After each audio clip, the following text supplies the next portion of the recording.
5వ అధ్యాయం 12వ వచనం. ఇప్పుడుగా ఒక మనుషుని ద్వారా పాపము ద్వారా మరణము లోకములో ఎలాగూ ప్రవేశించినో అలాగనే మనుషులందరూ పాపము చేసినందున మరణము అందరికీ సంప్రాప్తి ఆగను. అంటే ఒకరి వలన కుటుంబానికి ఆశీర్వాదం అవ్వాలి. అంటే యాకోబు వలన లాభానికి ఏమొచ్చింది? మీకు ఐడియా ఉందా? యాకోబు వలన లాభానికి ఆశీర్వాదం వచ్చింది. పోతీఫర్ వలన పోతీఫర్ ఇంటికి యేషోబు వలన పోతీఫర్ ఇంటికి ఆశీర్వాదం వచ్చింది. లుదియా ఇంటికి పౌలు గారి వలన ఆశీర్వాదముతో కూడిన రక్షణ వచ్చింది. ఏంటంట? ఆశీర్వాదముతో కూడిన రక్షణ వచ్చింది. పౌలు గారి వలన 16వ అధ్యాయము అపోస్తలుల గారి 16వ అధ్యాయం సెరసాల నాయకుడింటికి రక్షణతో కూడిన ఆశీర్వాదం వచ్చింది. కాబట్టి వెంబడించాలి, నేను వెంబడిస్తాను అని మనం ఆశ కలుగుంటే ఆ ఆశ అనేక కుటుంబాలకు మన ద్వారా నీ ద్వారైనా నా ద్వారైనా మంచి విధానము, మంచి మనము కొన్ని విజయాలు చూడటానికి అవకాశం. కానీ ఇక్కడ ఏమని చెప్పబడుతుంది?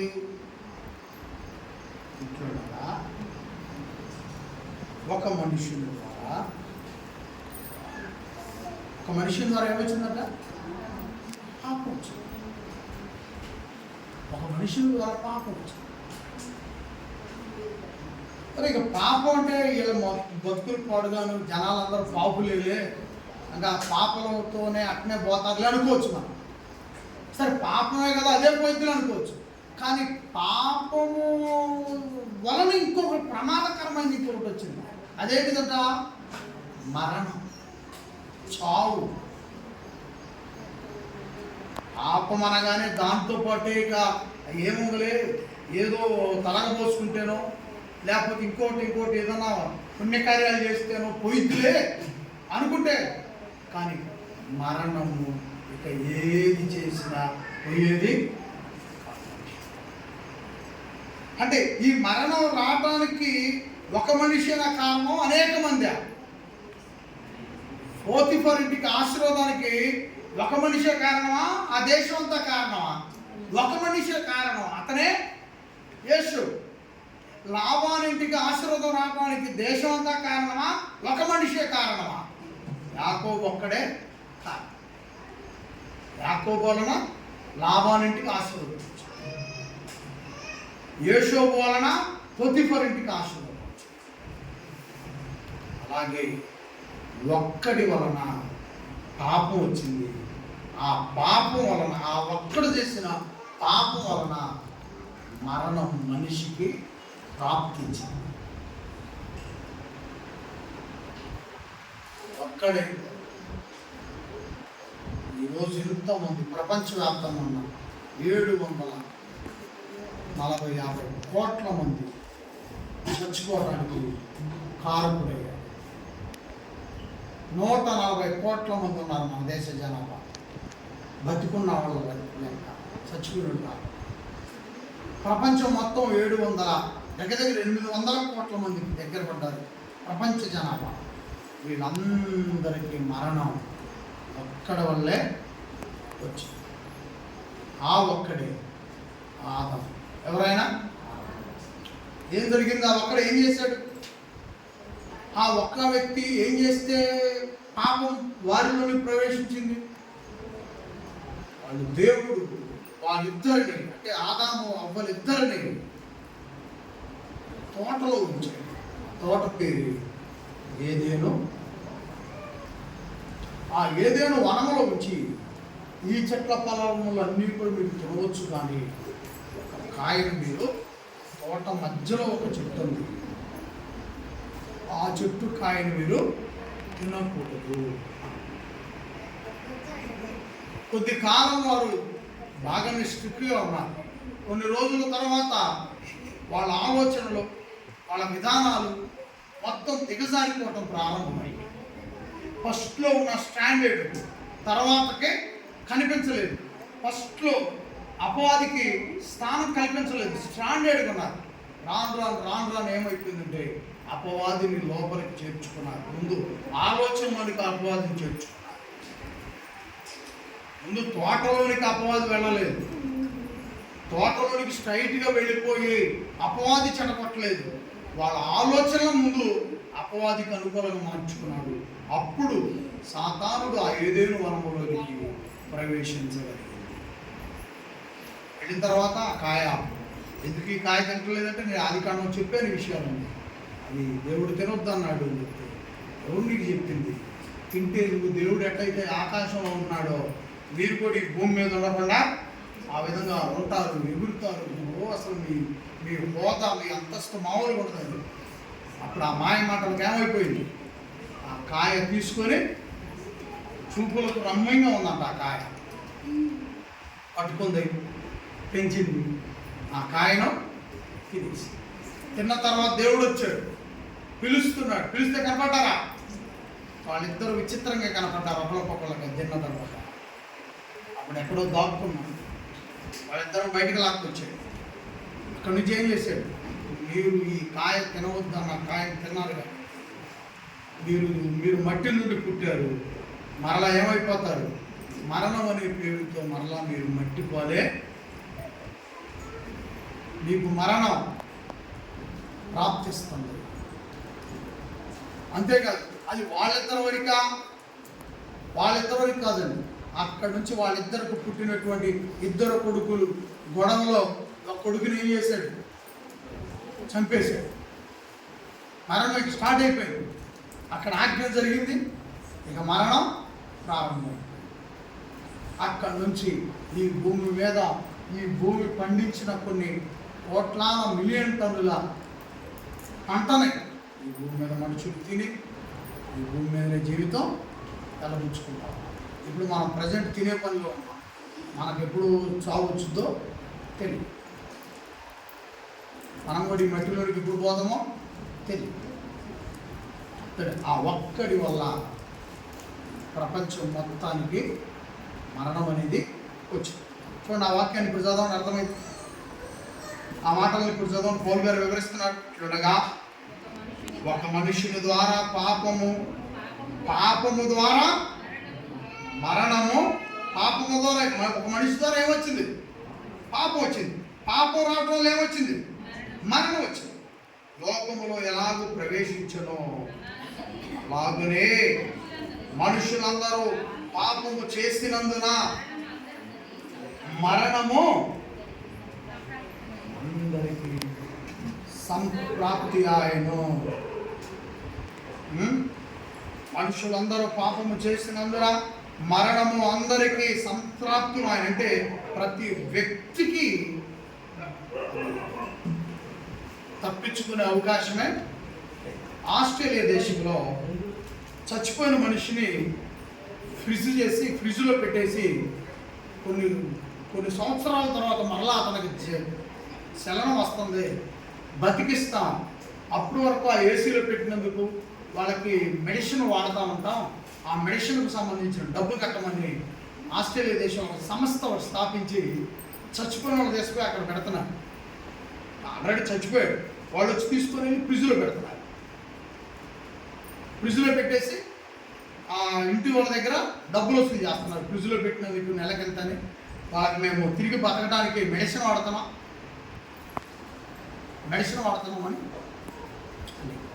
ఇదంతా కూడా ఆకాశంలో నివాసాలు కట్టుకునేది, చచ్చిపోయిన మనిషిని తిరిగి బ్రతికిస్తామని చెప్పేది ఏమాత్రము నమ్మడానికి వీలు లేదు. ఎందుకంటే ఒక రోజే వచ్చింది మరణం. ఆ మరణం అందరికీ ప్రాప్తించింది. ఇంకా బతకడం అనేది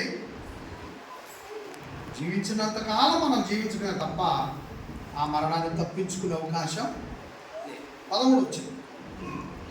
ఏలైనగా ధర్మశాస్త్రము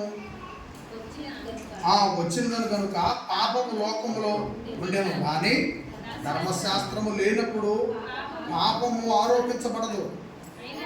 అయినను ఆదాము చేసిన అతిక్రమము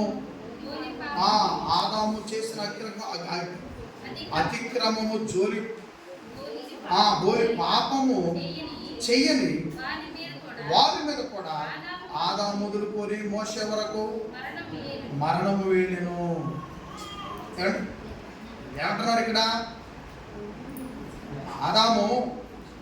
ఆదాము చేసిన అతిక్రమము బోలి పాపము చేయని వారి మీద కూడా ఆదాము మొదలుకొని మోషే వరకు మరణము.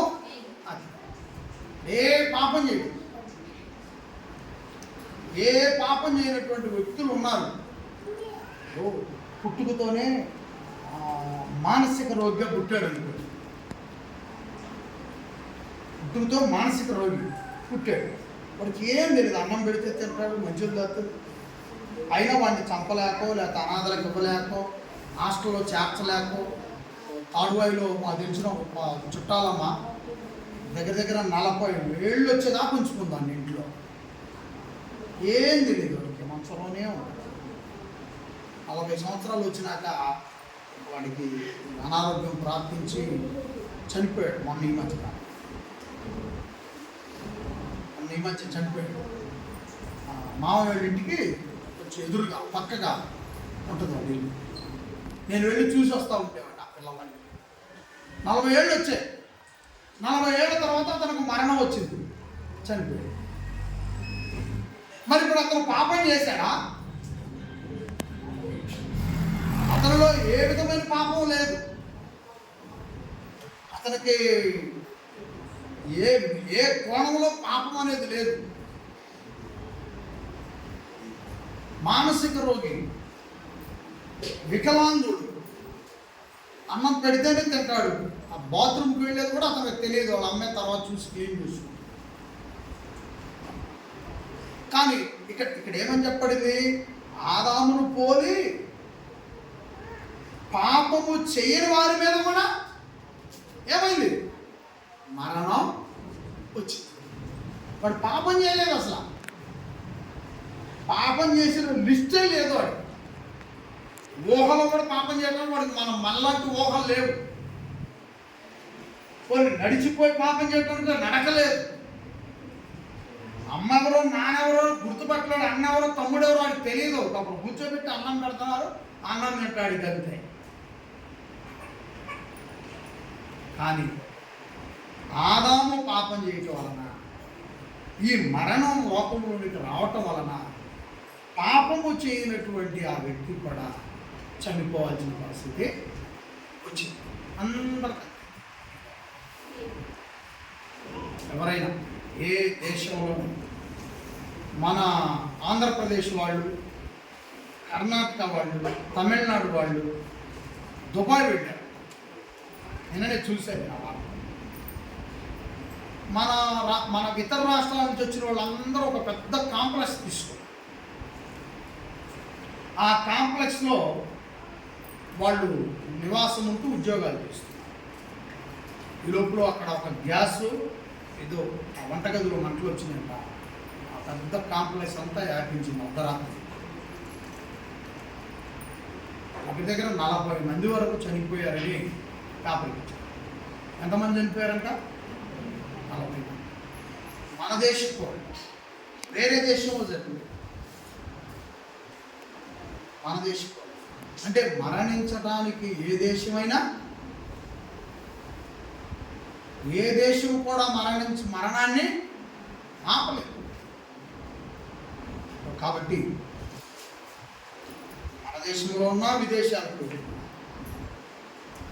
మరణం అనేది వచ్చినప్పుడు దాన్ని తప్పించుకునే అవకాశమే లేదు. అలాగే 15 వచ్చింది, ఆదాము రాబో కాలానికి గుర్తయి ఉండిన. 15 వచ్చిన, అయితే అపరాధము కలిగినట్టు కృపావరము కలగలేదు. జాతమనాలి, అపరాధము కలిగినట్టుగా కృపావరం కలగదు, రాదు. కృపావరానికి కష్టపడాలి, అపరాధానికి కష్టపడాల్సిన అవసరం ఏముంది? ఎన్నో సంవత్సరాలుగా నువ్వు మంచివాడు అనిపించుకున్నా. కర్ణాటక రాష్ట్రంలో ఒక బీజేపీ మాజీ ముఖ్యమంత్రి, బీజేపీ అతను, తన పేరు కూడా చదివాను నేను, ముఖ్యమంత్రిగా ఉన్నాడు. చాలా పెద్ద వయస్కుడు, 70-80 సంవత్సరాలు ఉంటాయి ఆయనకు, వయసు 70 ఏళ్ళు ఉంటాయి. ఒక ఆమె ఒక సమస్య కోసమై కొద్దిపాటి వయసున్న అమ్మాయిని తీసుకుని వెళ్ళాడు ఆయన దగ్గర. అతను ఏం చేశాడు? దుర్మార్గమైన పని చేశాడు. చివరికి ఆమె అంతా అయిపోయిన తర్వాత బయటకు వచ్చి వెళ్ళిపోయి కేసు పెట్టి, మా అమ్మాయిని ఇట్లా దుర్మార్గమైన పని చేశాడు. మోడీకి, మన ప్రధానమంత్రి మోడీకి చాలా రైట్ హ్యాండ్ ఆయన. కర్ణాటకకి ముఖ్యమంత్రిగా చేశాడు అంతకుముందు. ఇప్పుడు కాంగ్రెస్ ఉంది, కాంగ్రెస్కు ముందు అతను ముఖ్యమంత్రిగా చేశాడు. ఈరోజు ఆయన్ని జైల్లో పెట్టారు. కానీ ఎన్ని సంవత్సరాలుగా అతను ఆ రాష్ట్రంలో మంచివాడిగా, ఎందరికో సహాయం చేసిన వాడిగా ఉన్నాడు. ఎన్నో సంవత్సరాలుగా, అతని వయసు 25 సంవత్సరాలు అప్పుడు రాజకీయాల్లోకి వస్తే ఇప్పుడు 75 సంవత్సరాలు ఏమో వచ్చినాయి. ఇంతకాలం మంచివాడని, అటు మోదీ దగ్గర మంచివాడు అనిపించుకున్నాడు, కర్ణాటక ప్రజల మధ్య మంచివాడు అనిపించుకున్నాడు, ముఖ్యమంత్రి స్థానాన్ని సంపాదించుకున్నాడు. కానీ చెడ్డవాడు అనిపించుకోవడానికి అంతా ఒక్క రోజులో అయిపోయింది. చెడ్డవాడు అనిపించుకోవడం, చెడ్డవాడు అనిపించుకోవడం ఒక్క రోజులో అయిపోయింది. ఆ కేసు పెట్టింది, పోలీసులు పట్టకపోయారు. కాబట్టి ఎంత మంచిగా ఉండడానికి ప్రయత్నం చేసినా ఒక క్షణంలో ఆ మంచితనం అనేది ఒక రోజులో పోగొట్టుకునే పరిస్థితి. అలాగే కృపావరం అయితే అలాగే, కృపావరం ఒక్కసారి మన జీవితంలో ప్రవేశిస్తే ఆ జీవితం నిజంగా చాలా ఛాలెంజ్గా ఉంటుంది. ఆ జీవితంలో కృపావరం కలిగిన జీవితాన్ని అనవసరమైనటువంటి మాటలతో ఎల్లబుచ్చుకోవడం తప్ప, మనము నిజంగా పర్ఫెక్ట్గా కానీ ఉంటే ఏ విధముగా కూడా అవమానించడానికి అవకాశమే ఉంది. ఎందుకంటే కృపావరము క్లారిటీ ఇస్తుంది. కృపావరము కలిగిన వ్యక్తి క్లారిటీగా జీవిస్తారు. వాళ్ళు మహిళలైనా, సోదరులైనా, సోదరిమణులైనా కృపావరం ఉంటే క్లారిటీగా జీవిస్తారు. కృపావరం లేకపోతే క్లారిటీగా జీవించాలి. ఎందుకంటే కృపావరంలో అంతటి బలము. అయితే అపరాధము కలిగినట్టు కృపావరము కలగదు. ఎట్లనగా ఒకరి అపరాధము అనేకులు చనిపోయిన ఎడల మరి ఎక్కువగా దేవుని కృపయు యేసుక్రీస్తు యొక్క మనుషుని కృపచేతనైన దానమును అనేకులకు విస్తరించు. ఒక మనిషి కృప కలిగిన మనిషి చచ్చిపోతే, ఈ కృప కలిగిన మనిషి చనిపోయినా సరే ఆ కృప ఆయన బ్రతికున్నప్పుడు ఆ కృపావరాలు చూపించిన విధానము చుట్టుపక్కల వ్యాప్తి చెందుతుంది. చనిపోయినా సరే అతనిలో ఉన్న కృపావరం బ్రతికే ఉంటుంది.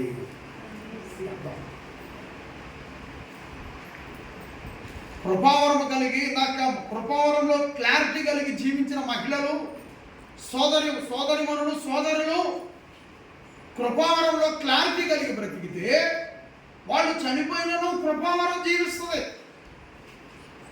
కృపావరం జీవిస్తుంది. ఎందుకంటే అది అందరిలో ఈజీ కాదు ఉండిపోవడం. కృపావరం కాబట్టి మనలో పాపం ఉన్నదా? మనల్ని కృపావరం ఏలుచున్నదా లేదా పాపము ఏలుచున్నదా? దీన్ని అద్దం ముందు మొహం పెట్టుకునే సోదరిమణులు సోదరులు ఆత్మ పరిశీలన చేసుకోవాలి. ఎందుకంటే దేవుని వాక్యము సెలవిస్తూ ఉంది, యెహోవా హృదయాలను పరిశోధించి. దేవుడు పై రూపాన్ని చూసేవాడు, నా హృదయాన్ని పరిశీలిస్తాడు. కాబట్టి నీవుగా అద్దం దగ్గరకు వెళ్ళి ఒకసారి నీ జీవితాన్ని, నన్ను కృపావరం పాలిస్తుందా, నన్ను పాపం పాలిస్తుందా, నన్ను తగ్గింపు పాలిస్తుందా, నన్ను గర్వం పాలిస్తుందా, రెండు మనం చూసుకోవాలి. ఈ రెండు చూసుకోవాలి. కృపావరం నీలో నుండి అనేక మందికి విస్తరిస్తుంది. పాపం నీలోనే ఉండి నిన్ను కృంగదీస్తుంది. విస్తరించడం కాదు, నిన్నే పనికి రాకుండా చేస్తుంది. ఆదాము హవ్వల్లాగా. ఆదాము అవ్వల వలె ఆ పాపము క్షీణించిపోయేటట్టు చేస్తుంది. వాళ్ళు పాపము చేయటం వలన చివరికి భూమి మీద పుట్టకొచ్చే ప్రతి ఒక్కరూ కూడా ఏమైపోయే పరిస్థితి వచ్చిందంటే చచ్చిపోయే పరిస్థితి.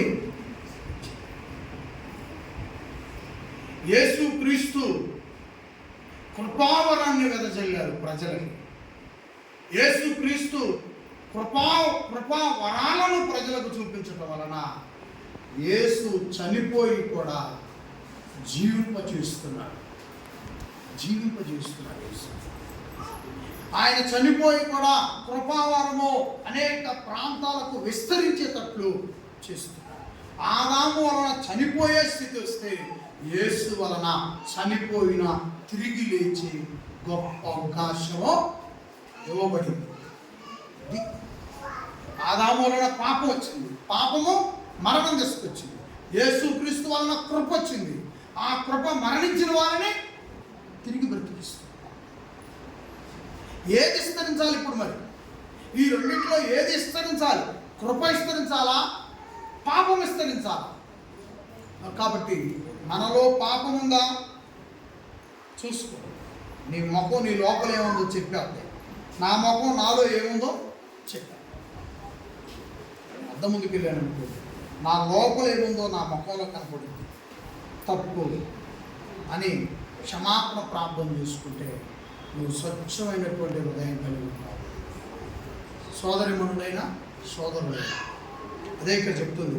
మనము చనిపోయిన తర్వాత కూడా మనలో ఉన్న క్రీస్తు కృప విస్తరించాలి. ఒకవేళ బ్రతికున్నాం కాబట్టి పాపం వైపు వెళ్లకుండా కృప మనలో జీవింపజేస్తూ కృప మనల్ని పరిపాలన చేసేటట్లుగా ఉండాలి. ఏమండి? పాపము కృప ఈ రెండు వైపులుగా వస్తుంది ఈ అధ్యాయం అంతా కూడా. ఆదాము వలన పాపం వచ్చింది, యేసుక్రీస్తు వలన కృప వచ్చింది. ఆదాము వలన ఆ పాపం వలన మరణం వచ్చింది, యేసుక్రీస్తు కృప వలన మరణం నుంచి తిరిగి లేచే ధన్యత వచ్చింది. ఇది తేడా ఈ రెండింటికి. ఈ అధ్యాయం అంతా ఆ వివరణే చెప్పుకుంటూ వస్తున్నాడు. దయచేసి ప్రేమపూర్వకంగా అందరూ కూడా గమనించాలి. ఈ వ్యత్యాసాలు మీకు అర్థం కాలేదనుకోండి, ఏం వినలేదు, బైబిల్ మీకు ఏం అర్థం లేదు. కాబట్టి రెండు సందర్భాలను అర్థం చేసుకోవాలి. నెక్స్ట్ 16. మరియు పాపము చేసిన ఒకని వలన శిక్షావిధి కలిగినట్టు ఆ దానము కలుగలేదు. ఏలయనగా తీర్పు ఒక అపరాధ మూలముగా వచ్చినదై శిక్షావిధికి కారణమాయను. కృపావరమైతే అనేకమైన అపరాధముల మూలముగా వచ్చినదై మనుషులు నీతిమంతులుగా తీర్చబడుటకు కారణమాయను. మరి కృపావరము మనుషులు నీతిమంతులుగా తీర్చబడటానికి కారణమైంది. కృపావరానికి అంత పవర్ ఉంది. ప్రతి ఒక్కరి హృదయంలో ఈ కృపావరము నివసించాలి. ఆత్మ ఫలాలు నివసించాలి. బైబిల్ని పట్టుకొని క్రీస్తుని నేను నమ్మాను అన్న వారి హృదయంలో ఆత్మ ఫలాలను విత్తనములుగా నాటుకోవాలి. కృపావరాన్ని మన జీవితంలో ఉండేటట్లుగా చేసుకోమని ఇక్కడ పౌలు గారు మనకి వివరిస్తూ ఉన్నారు. 17 మరణము ఒకని అపరాధము వలన వచ్చినదై ఆ ఒకరి ద్వారానే ఆ ఏలిన వాడి ఎడల కృపా బాహుమ్యముకు నీతి దానమును పొందువారు జీవము గలవారై మరి నిశ్చయముగా యేసుక్రీస్తు ఒకరి ద్వారానే ఏలుతారు. కానీ జీవం మనలో ఉండాలి. జీవం మనలో ఉండటానికి మనం ప్రయాసపడాలి. కృపావరం మనలో ఉంటే కృపావరం మనలో జీవం ఉండేటట్లు చేస్తుంది.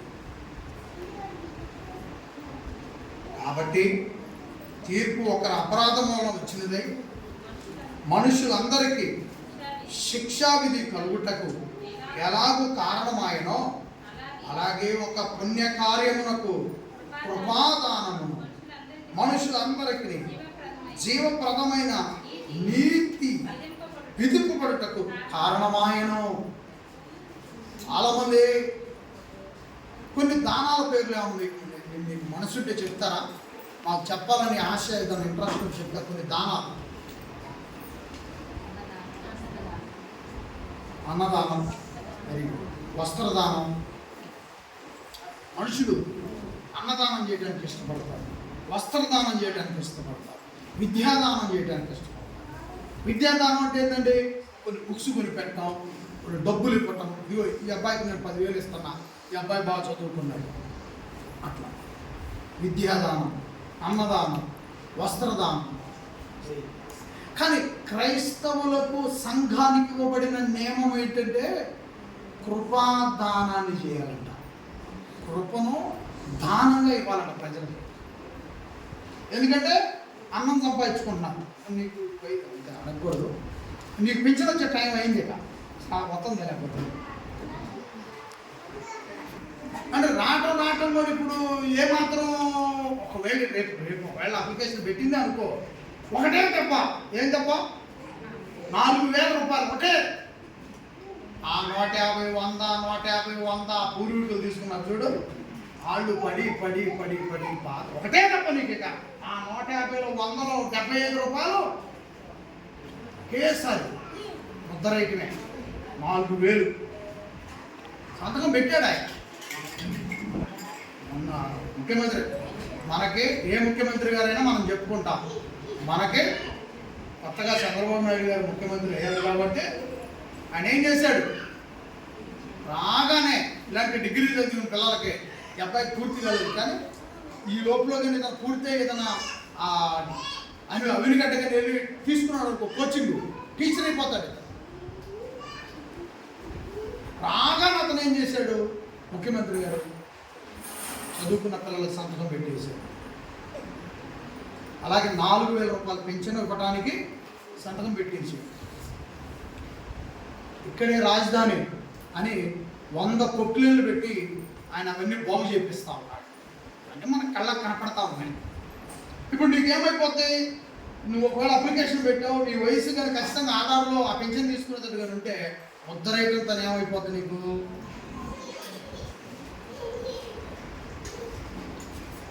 ఇక్కడ కూర్చున్న వాళ్ళందరికీ 4,000 వచ్చే అవకాశం ఉంది. ఇది గిఫ్ట్ అనుకో, ప్రభుత్వం గిఫ్ట్ ఇస్తుంది అనుకో, మరి అప్పుడు కృపనే. ప్రభుత్వం నీకు పెన్షన్ ఇచ్చినట్టు, అంతకుముందు ప్రభుత్వం నీకు 3,000 పెన్షన్ ఇచ్చినట్టు, 3,000 చేసినట్టు, వాళ్ళు గిఫ్ట్ ఇచ్చినట్టుగా యేసుక్రీస్తు కృప నీకు దానం చేశాడు. ఇప్పుడు చెప్పండి, నీవు కూడా వెళ్ళి ఆ కృపనే ఏం చేయాలి? దానం చేయాలి. విద్యాదానం చేసినట్టుగా, వస్త్రదానం చేసినట్టుగా, బట్టల దానం చేసినట్టుగా, అన్నదానం చేసినట్టుగా యేసు నమ్మిన ప్రతి వ్యక్తి చేయాల్సిన పని ఏంటంటే దానం చేయాలంట. ఇదే కృపాదానం. కృపను ఏం చేయాలంట? దానంగా ఇవ్వాలంట. ఈ పని దానంగా ఇవ్వాలి.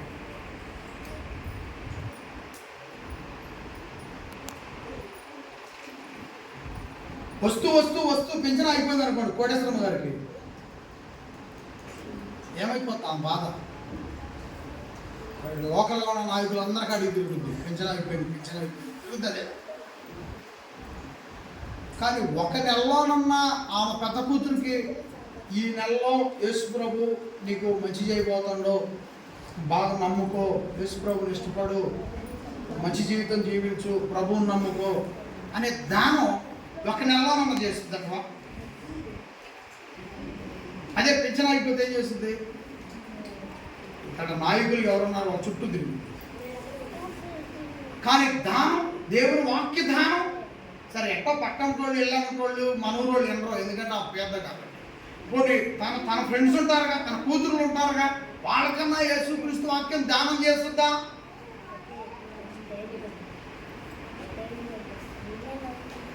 ఒక్కరికైనా మనకు రాబడి ఆగిపోతే బాధపడతాం, కానీ దేవుని వాక్యం దానం చేయకపోయినా పర్వాలేదు. ఏమో మనం పొద్దుగురు ఈ నెల ఇచ్చారా, ఒకసారి ఇచ్చారా అకౌంట్ లేదు. పదిలో మనం అంతా కూడా మనకి ఏదైనా ఒక రాబడి ఆగిపోతే మనము అల్లాడిపోతాం, కానీ యేసు యొక్క దానాన్ని మనం ప్రజలకు ఇవ్వకపోతే యేసు ఎంత అల్లాడిపోతాడన్నది మనసు పెట్టి ఆలోచించాలి. అందరూ కూడా మనకి ఏదన్నా దక్కాల్సింది దక్కకపోతే మనం అల్లాడిపోతాం కదా. అలాగే యేసు ఇవ్వమన్నది ప్రజలకు మనం ఇవ్వకపోతే నీవు అల్లాడకపోవచ్చు ఆ విషయంలో, కానీ యేసు ఖచ్చితంగా పరలోకములో ఉండి బాధపడతాడు.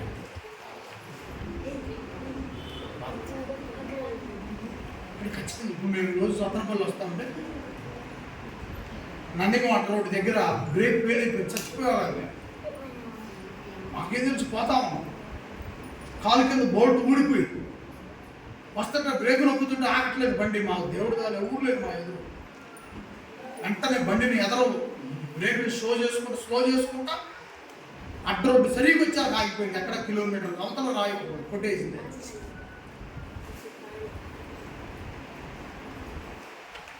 ఏమైపోయింది?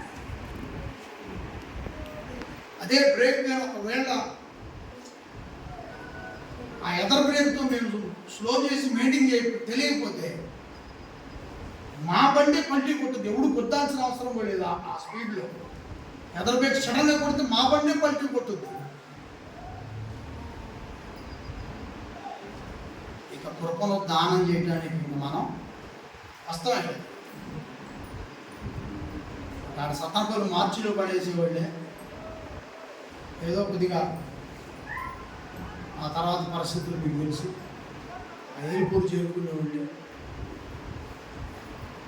ఆఖరమంట కాకరకాయ అన్నట్టు బంతిపూలు కొనుక్కొచ్చేవాళ్ళే, అసలు జిమ్మేవాళ్ళే. మా ఊళ్ళో కొంతలో వేసేవాళ్ళే, దరిద్రం పోయింది అనుకుని వచ్చేవాళ్ళు. అంతే ఏమన్నా. కాబట్టి దానం చేస్తాను కాబట్టి దేవుడు ఏం చేశాడు? కాపాడు. ఇలా పలుమార్లు కాపాడబట్టే దానం చేయగలుగుతున్నాం దేవుడి మాట. కాబట్టి ఏ మనిషి ఆయుష్ అయినా ఇది షూరిటీ గ్యారంటీ అనేది లేదు. నేనే కాదు, నీకు గ్యారంటీ లేదు. నువ్వు కూడా ఈ దినం ఉండగానే దానం చేయాలా దేవుడి మాట. ఎవరో ఒకళ్ళకి పిల్లలకి చెప్పు, పిల్లలకి కూర్చోబెట్టు, రెండు పొట్టోడు కూర్చోబెట్టు, యేసుకు చిన్న ప్రార్థన చేసుకో, దానం చేయి. యేసు మాటను దానం చేయి. వాళ్ళు ముసలి వాళ్ళ, పొల్లుడిపోయిన వాళ్ళ, వాళ్ళు పసివాళ్ళ, ఆయనకు సంబంధం లేదు. ఆయన మాట దానం చేయడం కావాలి. కొద్దిగా ఏం చేసింది? మోషే గారి తల్లి పాలిస్తున్న పిల్లవాడికి ముందు జమ్ముపెట్టలో వదిలిపెట్టింది. ఇవన్నీ మళ్ళీ నేను రిపీట్ చెప్పలేని సంగతులన్నీ అయినా జ్ఞాపకం చేస్తాను. జమ్ముపెట్టలో వదిలిపెట్టింది. ఏ రోజు కుమార్తె తెచ్చుకుంది. మిరియాము కాపలాదారుగా ఉంది. రాజు కుమార్తె దగ్గరికి వెళ్ళి, పిల్లగాడు ఏడుస్తున్నాడుగా, మన వాడి పాలు ఇవ్వడానికి ఎవరైనా కావాలిగా అరే పోపో, ఎవరు నీకు తెలిసిన తెలుసా అప్ప, పోయి ఎవరు తెలుసుకొచ్చింది, వాళ్ళమ్మని తెలుసుకొచ్చింది. అప్పుడు వాళ్ళమ్మ ఎత్తుకొని పోయింది. ఇప్పుడు చెప్పండి ఏం చెప్పింది? పాలించుకుంటా పరలోకపు తండ్రిని ఆ పిల్లవాడికి దానం చేసింది. పాలించుకుంటా జ్వాలబాడుకుంటా, మోషేకి పాలించుకుంటా జ్వాలబాడుకుంటా తలదువ్వుకుంటా పరలోకపు కన్న తండ్రి మాటలో మరి వినగలిగిన వాడు ఆ పిల్లవాడు, తిరిగి సమాధానం చెప్పగలిగిన వాడా? కానీ పాలిస్తానే కన్న తండ్రి మాటలను ఆ పిల్లవాడికి దానం చేసింది. పసితనములో పాలు తాగేటప్పుడు దానం చేస్తే 10 ఏళ్ళప్పుడు రాణించుద్దా? మళ్ళీ ఏరుడు కుమార్తె రాణించుద్దా? ఆడికి రా పోయేది రా ఇడిరా అందా? మరి ఎప్పుడు చెప్పిందామా? ఆ 1-2 సంవత్సరాలు పాలించే లోపులోనే చెప్పేసింది. ఆ పాలు తాగుతూ ఆ మాటలను హృదయంలోనికి తీసుకున్న ఆ పసి హృదయం 40 ఏళ్ళు వచ్చిన తర్వాత అతనికి అర్థమైపోయింది వాళ్ళ అమ్మ పాలు తాగేటప్పుడు ఏం చెప్పిందో. ఆ 80 ఏళ్ళకి దూరం వెళ్ళిపోయాడు. 80వ ఏట దేవుని పనిలోకి దిగాడు. 120వ ఏట దేవుని సేవలో చచ్చిపోయాడు. ఏమి నాయకుడు! మేము నిన్న కూడా డిస్కషన్ చేసాం కొంతమంది సోదరులతో. ఏమి నాయకుడండి! ఒకసారి దానం చేస్తే చచ్చిపోయేదా ఉండాలి. కృపాదానం. అన్నదానం చేయి, నువ్వు ముక్కల సేర పంచు, ఆ రోజుకు సంతోషపడతారు. ఆ తర్వాత బాక్సులు చీర ఇంకొకటి ఇచ్చాడు అనుకోండి, వాడిని ఇచ్చాడు. ఎందుకు? మొక్కలే వాళ్ళు చూడు బాక్సులు ఇచ్చాడు. అంటే ముందు మొక్కలు ఇచ్చేటప్పుడు ఏమైంది? మంచిగా మంచిగా. ఆ తర్వాత ఇంకో వారానికి బాక్సుల్లో ఇస్తే ఏమవుతుంది? మసిగుడ్ల పనికి అయ్యి అంటే వస్త్రదానమైనా అన్నదానమైనా ఏ దానమైనా విమర్శలకు దారితీస్తుంది. కానీ యేసు క్రీస్తు దానం, కృపాదానం విమర్శలకు కాదండి, ఆత్మరక్షణకు దారితీస్తుంది. అనేక కుటుంబాలు ఆశీర్వదించబడటానికి దారితీస్తుంది.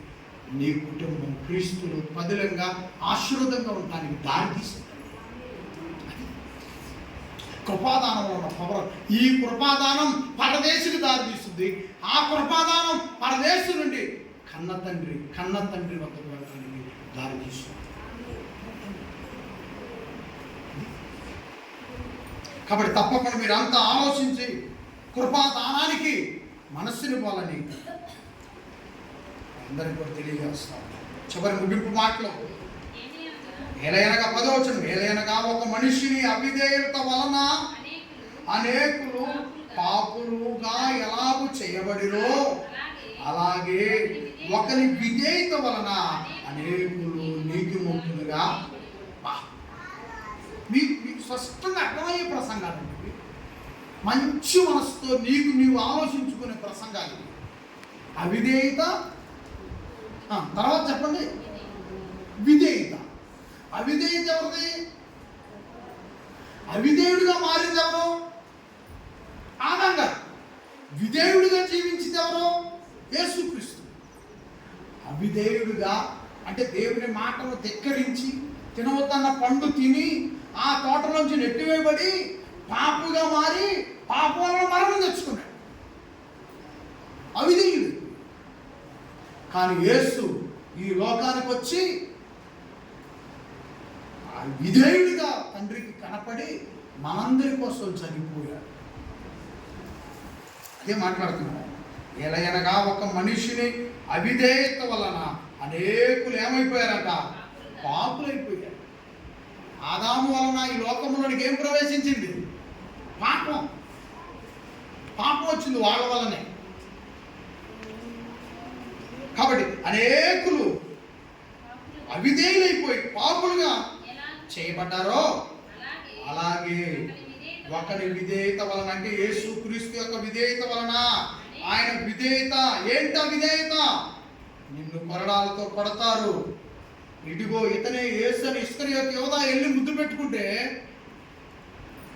పేతురుని అడుగుతున్నారు, నువ్వేనా యేసు అని అంటే అప్పుడు యేసు అన్నాడంట. అతను కాదు, నేను యేసున్నాడు. తండోపతండాలుగా గెచ్చమైన తోటలోకి సైనికులు యేసును పట్టుకోవడానికి వస్తే ఆ తల ఆ పేతురు సైనికుడి దగ్గర కత్తి తీసుకొని యేసును పట్టుకుని నరకబోయాడు. అప్పుడు ఏమైపోయాడు? షాపు ఆ కత్తి ఇస్తున్నప్పుడు పక్కంటే ఈ చెవు దిగిపోయింది ఆ గెచ్చమని తోటలో. అప్పుడు యేసు మళ్ళీ ఆ రాళ్ళ మధ్య చెట్ల మధ్య ఎక్కడుందో ఆ చెవుని దోలాడి యేసును పట్టుకొని చంపడానికి వచ్చిన వ్యక్తి జీవిత చరిత్ర అండి.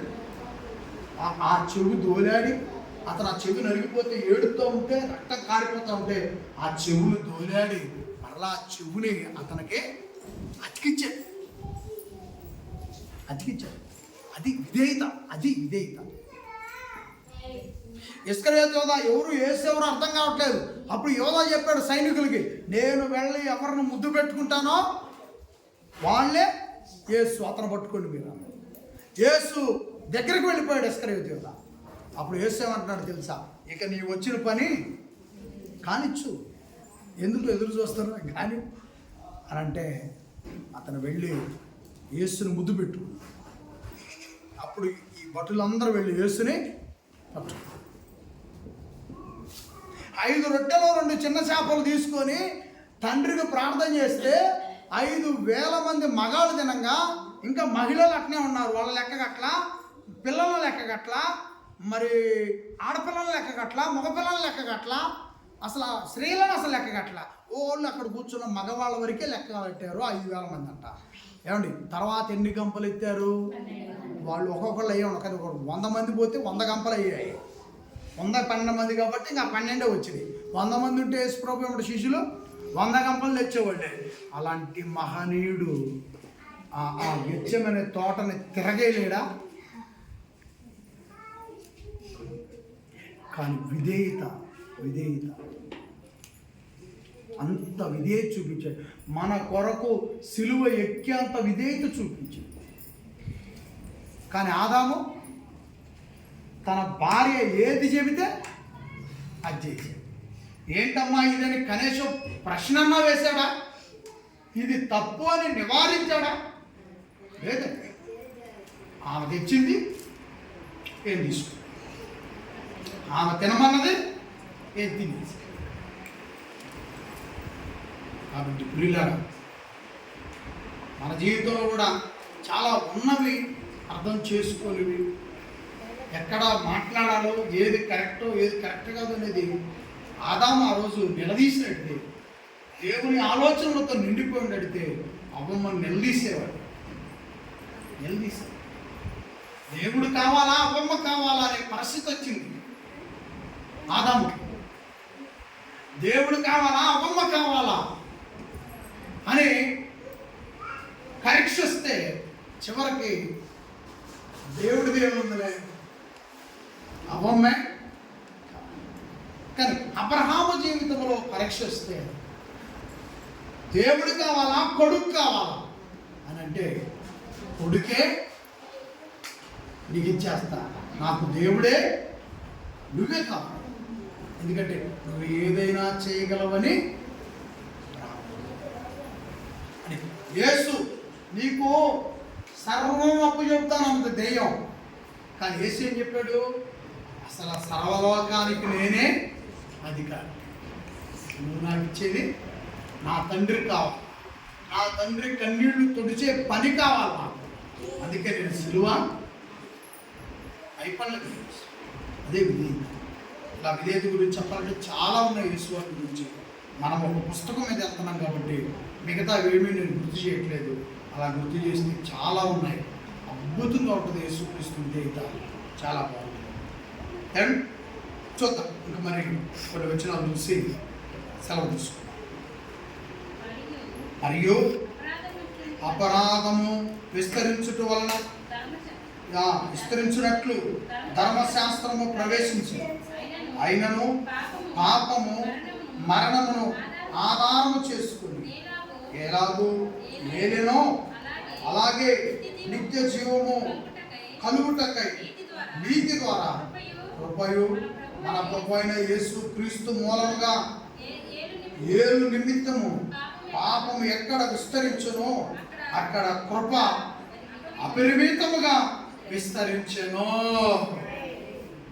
మీరు దయచేసి చదువచ్చిన వాళ్ళు ఉన్నారు. మరలా ఈ అధ్యాయాన్ని మనస్ఫూర్తిగా కూర్చొని చదువుకోవాలని మీకు తెలియజేస్తున్నాను. తప్పకుండా చదువుకోనండి. ప్రతి వ్యక్తిని కూడా ప్రశ్నించేటువంటిది ఈ అధ్యాయం. ప్రతి వ్యక్తి జీవితాన్ని సరిచేసేది అధ్యాయం. ఒక పక్క పాపం, మరో పక్క కృప, ఒక పక్క అవిధేయత, మరో పక్క విధేయత. ఇవన్నీ కూడా దేనిలో మనం ఉన్నాము, దేనిలో మనం ఉండాలి చెప్పేటువంటిది అధ్యాయం. మనం ఒకవేళ పాపంలో నుండి విడిపించి కృపలో తీసుకోవచ్చు, మరణంలో ఉంటే విడిపించి నిత్య జీవంలోకి తీసుకోవచ్చు ఈ అధ్యాయం. అవిధేయతలో ఉంటే విడిపించి విధేయతలోకి తీసుకొచ్చు, కోపంతో ఉంటే విడిపించి ప్రేమలోకి తీసుకొచ్చు. ఈ అధ్యాయం మన పవర్. ఆవిడ ప్రియుల చాలా ఓపికగా ఉండి చాలా విషయంలో ప్రార్థన చేశారు. చాలా మంది కూడా ప్రార్థన చేశారు. మంచి మాటలు నేను వచ్చేదాకా ఉండే ఓపికతో ఉన్నారు. వందనములు తెలియజేస్తున్నాను. ఈ పుస్తకం మన ఆత్మీయ జీవితానికి చాలా బలమైనటువంటి పునాది లాంటిది. మన కొనసాగింపు ఈ పుస్తకం. దాంతో మీరు మాటలు బాగా విని అర్థం చేసుకోండి, ధ్యానించండి. పాపాన్ని ఓడించడానికి ప్రయత్నం చేయండి. మీలో పాపం ఉందని నాకు తెలియదు, కానీ చెప్పని వచ్చి పాపాన్ని ఓడించండి, కృపావరాన్ని పెంచండి.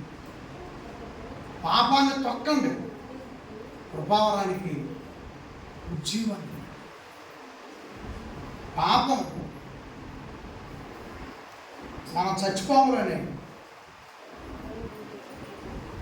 వీళ్ళ మరణం ఎప్పుడో తెలియదు. మరణం ఎప్పుడో ఏ గడియో మరణం తెలియదు. ఒకవేళ ఈ రోజు నేను వచ్చేటప్పుడు ఒకవేళ బ్రేక్ ఫెయిల్ ఏదైనా లారీడు బస్సు ఎదురొచ్చి పడితే చచ్చిపోయేవాళ్ళం మేము. కానీ ఏమంటారు చచ్చిపోవాలని? నాలంటి వాడికి సైతం కూడా దరిద్రుడనో లేదా ఇంకోటనో ఏదో ఒకటి దూసిపోతారు. కానీ కృపలో చచ్చిపోతే ఇప్పటికి నిలిచిపోతారు. పాపంలో చచ్చిపోతే పాపం గురించి చచ్చిపోయినా కూడా పాపం గురించి ఎలా మాట్లాడుకుంటారు. కృపలో చచ్చిపోతే కృప గురించి కూడా అలాగే చెప్పుకుంటారు. పాపం ఏ కుటుంబానికి ప్రయోజనం లేదు, కృప ప్రతి కుటుంబానికి ప్రయోజనకరమైంది, ఆరోగ్యకరమైంది. కాబట్టి పాపం వల్ల మనం చచ్చిపోవటం వల్ల, ఏదో పాపం ఉండి జీవించడం వల్ల ఏం ఉపయోగం లేదు. కానీ కృపలో ఉండి జీవించడం వల్ల, కృపలో ఉండి చచ్చిపోవటం వల్ల అనేక కుటుంబాలు ఆశీర్వదించబడతాయి. ఫస్ట్ చెప్పిన మాట ఒకసారి జ్ఞాపకం చేసుకుంటాం. అండ్ ఆదాము వలన ఆయన లోకంలోనికి ఏమొచ్చింది? పాపం వచ్చింది. పాపం వలన ఏం ప్రవేశించింది? మరణం ప్రవేశించింది. యేసు వలన ఈ లోకంలోనికి ఏమొచ్చింది? జీవం వచ్చింది. జీవం వచ్చింది. యేసు క్రీస్తు వలన ఈ లోకంలోనికి కృపావరం ప్రవేశించింది. యేసు వలన కృపావరం వచ్చింది. యాకోబు వలన లాభాల కుటుంబం ఏమైంది? ఆశీర్వదించింది. యేషోబు వలన పొత్తిఫరు కుటుంబం ఏమైంది? ఆశీర్వదించింది. అలాగే కృపావరం కలిగిన ప్రతి వ్యక్తి, మహిళలైనా సహోదరులైనా, స్త్రీమూర్తులైనా సహోదరులైనా ఈ కృపావరం కలిగి పాపానికి తావు లేకుండా కలిగితే ఆ కుటుంబం ఎప్పుడూ కూడా దివ్యమానంగా ఉంటుంది. క్రీస్తు దివ్య వెలుగుతో ప్రకాశిస్తుంది. అదేనండి ఆ పుస్తకం. చెడును ఖండిస్తుంది, మంచిని కల్పించుకోమని చెబుతుంది. ఈ మాటలు శోభతో విన్నందుకు నేను తెలియజేస్తూ, ప్రతి వ్యక్తి కూడా నీ కుటుంబం ఆశీర్వదించబడటానికి నేను నిలబడాలా. నీ ద్వారా కృప మరొకరికి విస్తరించడానికి. పాపం ఎక్కడ విస్తరిస్తుందో అక్కడ కృప విస్తరిస్తుంది. ఏ పాపము దూసుకొని వెళుతుందో లోకము, ఆ పాపాన్ని అణిచిపెట్టడానికి కృప కూడా వెళ్ళాలంట అంతే స్పీడ్గా. అని కృప మన గీజులేని బండి అలా ఏమైంది? గీజులేని బండి ఏమైంది? స్లోగా పోయింది. గీజు ఉంటే ఏమైంది? బండి ఉరుకుతుంది. పాపేమో గీజుండ బండి అలా ఉరుకుతుంది. కృప ఏమో గీజులేని బండి అలా స్లోగా అరుచుకుంటా కెరా పెరా అనుకుంటా పోతాను. ఆ బండి అలా, ఆ బండి కూడా బైక్ కూడా అయితే అరుసుద్ది. ఎందుకంటే ఆ బండికి యేసు ప్రభు ఇచ్చిన కృప అయిపోయింది.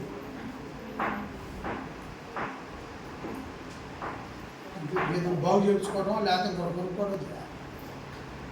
అలాగే మన క్రైస్తవ జీవితం కూడా కృపని గీజ్ అయిపోయింది అనుకోండి,